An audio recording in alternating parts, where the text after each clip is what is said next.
आपण साहित्य काय काय लागतं आहे ते बघून घेऊया एकदा.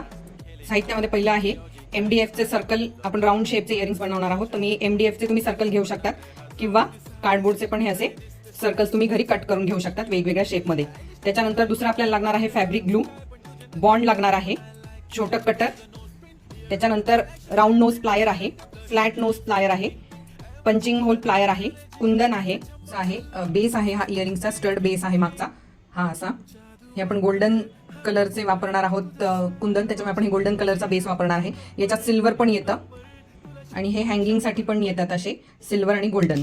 तर हे बेसिक रिक्वायरमेंट आपली फॅब्रिक इयरिंग्सची आहे. तर आता आपण पुढे चालू करूया, बघूया इयरिंग्स कसे बनवायचे. या कार्डबोर्डला आपण ग्लू लावून घेऊया.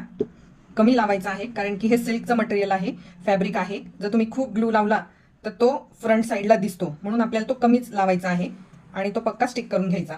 त्याच्यानंतर छोट्या कटरनी जे आहे हे साईडचे एक्स्ट्रा फॅब्रिक आहे ते कट करून घ्यायचं असं गोल शेपमध्ये.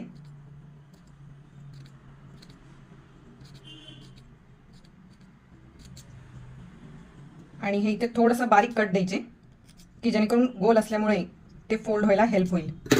खूप जास्त कट नाही करायचं आहे. इकडे तुम्ही जास्त ग्लू लावू शकतात. हे असे एक एक पार्ट याचे फोल्ड करत जायचे. हे असं तयार होतं सर्कल आपला बेस.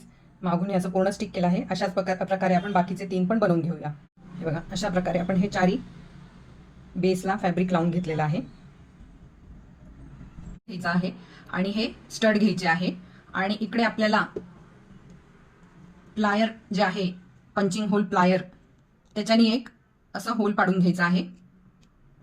इथे तुम्ही थोडासा बेसला बॉन्ड पण लावून घेऊ शकतात की जेणेकरून ते पक्क बसेल आणि हलणार नाही. हे बघा, हे असं मागच्या साईडने ते दिसेल.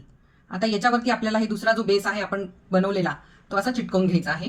याच्यासाठी आपल्याला इथे फॅब्रिक ग्लू लावायचा आहे आतमध्ये. इथे तुम्ही जास्त लावू शकता, फक्त एजेसला नका लावू खूप, कारण की मग ते बाहेर येईल म्हणून. हे बघा, अशा प्रकारे आपले हे इयरिंग्स तयार आहे. ही मागची बाजू आहे आणि ही पुढची बाजू आहे. आपण कमी ग्लू लावल्यामुळे इकडे कुठे असं दिसत नाही आहे त्याचे डाग. आता आपल्याला इथे असं साईडनी फॅब्रिक ग्लू लावून घ्यायचा आहे.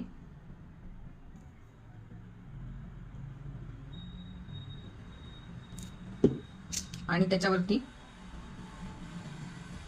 एक एक करून हे कुंदन स्टिक करत जायचे आहेत.